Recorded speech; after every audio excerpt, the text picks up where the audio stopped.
নমস্কাৰ, এই মুহূৰ্তত লৈ আহিছোঁ আপোনালোকৰ কাৰণে বহুকেইটা গুৰুত্বপূৰ্ণ খবৰ লগতে বহুকেইটা ভয়ংকৰ খবৰ। প্ৰতিটো খবৰে আপোনালোকে জনাটো অতিকৈ প্ৰয়োজনীয়। সম্পূৰ্ণ খবৰকেইটা জনাৰ আগত আপুনি যদি মোৰ চেনেলটোত নতুনকৈ আহিছে তেনেহ'লে চেনেলটো ছাবস্ক্ৰাইব কৰি ল'ব, লগতে লাইক এটা দি মোক উৎসাহিত কৰিব। এই মুহূৰ্তত দিব বিচাৰিছোঁ প্ৰথমটো গুৰুত্বপূৰ্ণ খবৰ আপোনালোকৰ কাৰণে। ফেব্ৰুৱাৰীত বিজেপিয়ে ঘোষণা কৰিব প্ৰাৰ্থীৰ নাম, কোনে কোনে লাভ কৰিব টিকট। মুখ্যমন্ত্ৰী ডাঙৰ মন্তব্য। ফেব্ৰুৱাৰীত বিজেপিয়ে ঘোষণা কৰিব প্ৰাৰ্থীৰ নাম। প্ৰথম অথবা দ্বিতীয় সপ্তাহত বিজেপিয়ে ঘোষণা কৰিব প্ৰাৰ্থীৰ নাম। নিৰ্বাচনৰ বাবে সম্পূৰ্ণ সাজু হৈছে এতিয়া বিজেপি। আসন বুজাবুজিক লৈ অগপ বিজেপিৰ মাজত সমস্যা নাই। BTADৰ 5-6টা সমষ্টিত প্ৰাৰ্থী দিব বিজেপিয়ে। মিত্ৰ দলেৰে আলোচনা কৰিহে লোৱা হ'ব এই সিদ্ধান্ত। 26ৰ নিৰ্বাচনক লৈ মুখ্যমন্ত্ৰীয়ে কৰিলে বৃহৎ ঘোষণা। দিব লৈছোঁ অন্য এক গুৰুত্বপূৰ্ণ খবৰ। 7 দিনলৈ বিদ্যালয় বন্ধ ঘোষণা। ৰাজ্যত প্ৰচণ্ড শীত। এই মুহূৰ্তত জনাইছোঁ প্ৰচণ্ড শীতৰ মাজতে বিদ্যালয় বন্ধৰ বৃহৎ ঘোষণা। 7 দিনলৈ বন্ধ থাকিব সকলো স্কুল। 31 ডিচেম্বৰৰ পৰা 6 জানুৱাৰীলৈকে বিদ্যালয় বন্ধৰ ঘোষণা। কামৰূপ মহানগৰ জিলা প্ৰযোজ্য হ'ব এই নিয়ম।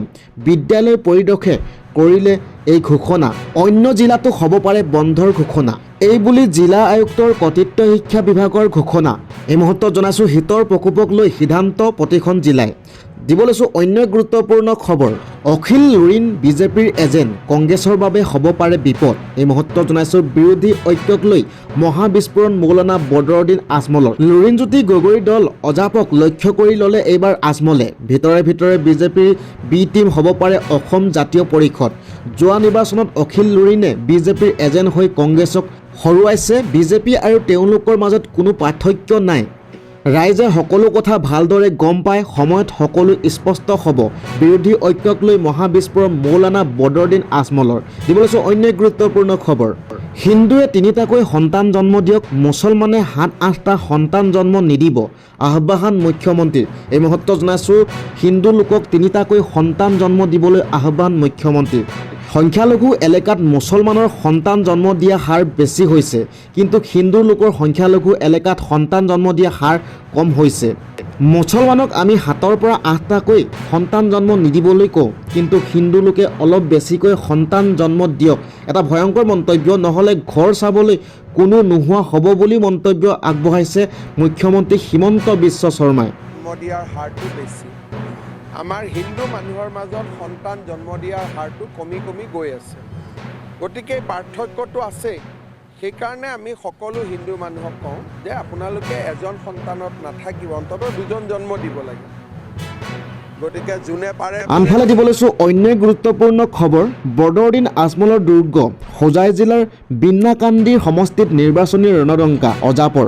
দবকাত অনুষ্ঠিত যোগদান সভাত 5 সহসম্ৰাধিক লোকক লগত লৈ AJP দলত যোগদান কৰে ৰেজাইল কৰিম চৌধুৰীয়ে। যমুনামুখ সমষ্টিৰ প্ৰাক্তন বিধায়ক খলিলুৰ ৰহমান চৌধুৰী জ্যেষ্ঠ পুত্ৰ ৰেজাইল। যোগদান কাৰ্যসূচীত মুখ্য অতিথি হিচাপে উপস্থিত থাকে AJPৰ সভাপতি লুৰিণজ্যোতি গগৈ, কাৰ্যকৰী সভাপতি ৰাজেন গোহাঁই, সাংগঠনিক সাধাৰণ সম্পাদক চিত্তৰঞ্জন বসুমতাৰীকে প্ৰমুখ্যে কৰি অন্যান্য নেতৃবৰ্গ। দিব লৈছোঁ অন্য এক গুৰুত্বপূৰ্ণ খবৰ। 2026ৰ নিৰ্বাচনক লৈ মুখ্যমন্ত্ৰীৰ বৃহৎ ঘোষণা। 25 নাইবা 29 ফেব্ৰুৱাৰীত ঘোষণা হ'ব নিৰ্বাচনৰ দিন। আগতীয়াকৈ নহয়, যোৱাবাৰ 27 ফেব্ৰুৱাৰীত ঘোষণা হৈছিলে।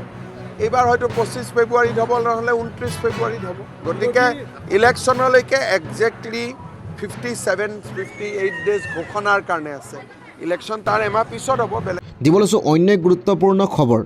কোনো অচিনাকি লোকক মাটি বিক্ৰী নকৰিব। এটা ভয়ংকৰ মন্তব্য আগবঢ়াইছে ডক্টৰ হিমন্ত বিশ্ব শৰ্মাই। কোনো অচিনাকি লোকক মাটি বিক্ৰী নকৰিব। মাটি বিক্ৰী কৰাক লৈ আহি গ'ল ডাঙৰ খবৰ। জনাই আছোঁ গুৰুত্বপূৰ্ণ খবৰ। দেশত শক্তি থকালৈকে অচিনাকি লোকক মাটি বিক্ৰী কৰিবলৈ নিদিওঁ। যিমান পালে সোনকালে সত্ৰৰ পৰা আঁতৰি যাওক। এটা ভয়ংকৰ মন্তব্য আগবঢ়াইছে মুখ্যমন্ত্ৰীয়ে। চৰকাৰে কাকো ৰেহাই নিদিয়ে। এই কথা প্ৰতিজন অচিনাকি লোকে মনত ৰাখক। এতিয়া জাতি জাগিছে, জাতি জাগিব, আৰু জাতিয়ে শংকৰ মাধৱৰ প্ৰেৰণাৰে জাতি মহাশক্তিলৈ ৰূপান্তৰ কৰিব। অচিনাকি লোকক জাতিৰ বৰঘৰ সোমাবলৈ অনুমতি নিদিব। আমি অসমীয়া সংকল্প ল'ব লাগিব। অচিনাকি লোকক মাটি বিক্ৰী নকৰোঁ। এই কঠোৰ মন্তব্য মুখ্যমন্ত্ৰী ডক্টৰ হিমন্ত বিশ্ব শৰ্মাৰ। দিব লৈছোঁ অন্য গুৰুত্বপূৰ্ণ খবৰ। 4,78,992 নাম কৰ্তন আপোনাৰ নাম আহিছে নাই খচৰা ভোটৰ তালিকাত এই মুহূৰ্তত জনাইছোঁ জিলাই জিলাই প্ৰকাশ পালে খচৰা ভোটৰ তালিকা 126টা সমষ্টিৰ বাবে প্ৰকাশ পালে খচৰা ভোটৰ তালিকা ৰাজ্যত 2,51,09,754 ভোটাৰ তাৰে 8,78,992 নাম কৰ্তন কৰাৰ বাবে চিনাক্ত কৰিছে নিৰ্বাচন আয়োগে আৰু ইয়াৰ লগতে 5,23,680 ভোটাৰে নিজৰ ঠিকনা সলনি কৰিছে এই মুহূৰ্তত জনাইছোঁ শীঘ্ৰে অন্তৰ্ভুক্ত কৰক আপোনাৰ নাম আপুনি যদি এতিয়ালৈকে নাম অন্তৰ্ভুক্ত কৰা নাই 22 জানুৱাৰীৰ ভিতৰত দিব পাৰিব অভিযোগ 3, 4, 10, 11 জানুৱাৰীত নিৰ্বাচন আয়োগে চলাব বিশেষ ড্ৰাইভ ফেব্ৰুৱাৰী 10 তাৰিখে প্ৰকাশ পাব চূড়ান্ত ভোটাৰ তালিকা কাৰোবাৰ ওজৰ আপত্তি থাকিলে শীঘ্ৰে দাখিল কৰিব পাৰিব আপুনি যদিহে আপোনাৰ নাম আছে কিদৰে চাব অনলাইনত এই মুহূৰ্তত জনাইছোঁ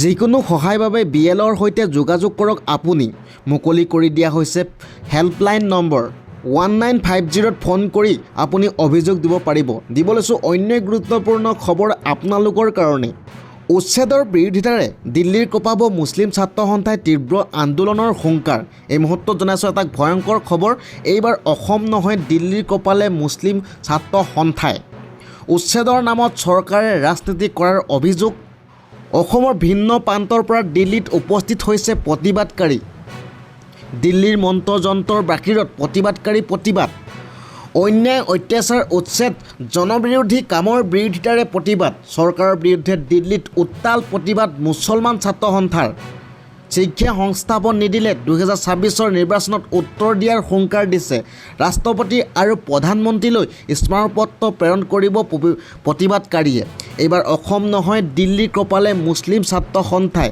দিব লৈছোঁ অন্য গুৰুত্বপূৰ্ণ খবৰ এতিয়াও বহু প্ৰশ্ন ৰাইজৰ মাজত জুবিন গাৰ্গৰ মৃত্যুৰ কাৰণ বিচাৰি SITয়ে চাৰ্জশ্বিট দিলে অধিবক্তাই কিয় সেই চাৰ্জশ্বিটখনক ক্লিন চিট বুলি ক'লে আৰু ইয়াৰ লগতে ৰাইজৰ প্ৰশ্ন 12 বছৰ পূৰ্বে 6 জনগোষ্ঠীক জনজাতিকৰণ প্ৰতিশ্ৰুতি দিছিল কিন্তু এতিয়া জনজাতিকৰণক লৈ চৰকাৰৰ স্থিতি কি প্ৰধানমন্ত্ৰী ভ্ৰমণৰ সময়ত কোনোবাই অৱগত কৰিলেনে লগতে অসম চুক্তিৰ 6 নম্বৰ অনুচ্ছেদক লৈও বহু প্ৰশ্ন ৰাইজৰ মিচিং ৰাভা আৰু তিৱা জনগোষ্ঠীৰ দাবী কাৰ্যকৰী কেতিয়া হ'ব কেন্দ্ৰীয় গৃহমন্ত্ৰীয়ে সিদ্ধান্ত ঘোষণা কৰিব নেকি এই সকলোবোৰ প্ৰশ্নৰ ওপৰত আপোনাৰ মতামত কি তলৰ কমেণ্ট বক্সত জনাবলৈ নেপাহৰিব দিব লৈছোঁ অন্য গুৰুত্বপূৰ্ণ খবৰ আজান ফকীৰ বাক হাজৰিকা অস্তিত্ব নাইকিয়া কৰিবলৈ হিমন্ত বিশ্ব শৰ্মা কোন গৰজি উঠিল ৰেজাইল কৰিম চৰকাৰ এই মুহূৰ্তত জনাই আছোঁ আপোনালোকক অসমৰ মুছলমানৰ ইতিহাসক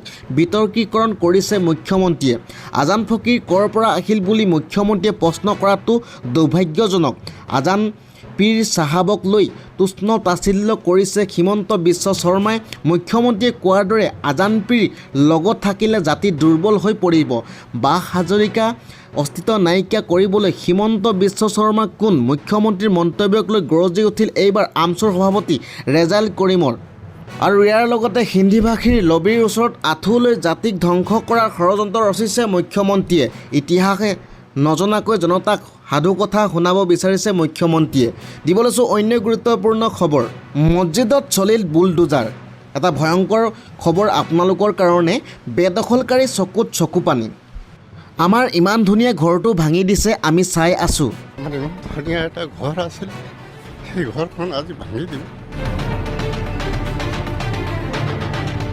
আমাৰ মনতো বহুত দুখ লাগিছে আজি ঘৰটো ভাঙি দিয়াৰ কাৰণত আমি অহা যোৱা কৰি আছোঁ ঘৰটো চাই আছোঁ বিশ্বনাথৰ বাঘমাৰীত জিলা প্ৰশাসনৰ বৃহৎ উচ্ছেদ বেদখলকাৰীৰ চকুৰ সন্মুখতে ভাঙি দিয়া হ'ল ঘৰ দুৱাৰ হাজাৰ হাজাৰ মুছলমানে কান্দিছে ভাঙি দিয়া হ'ল মছজিদ আজি যাক সোমাব নিদিয়ে সেই ঘৰটোত আমি গ'লোঁ হয় লাট দেখাটো আমি দেখিলোঁ হয় আজি কিন্তু প্ৰশাসনে মোক যাব দিয়া নাই সেইকাৰণত আমি বৰ দুখিত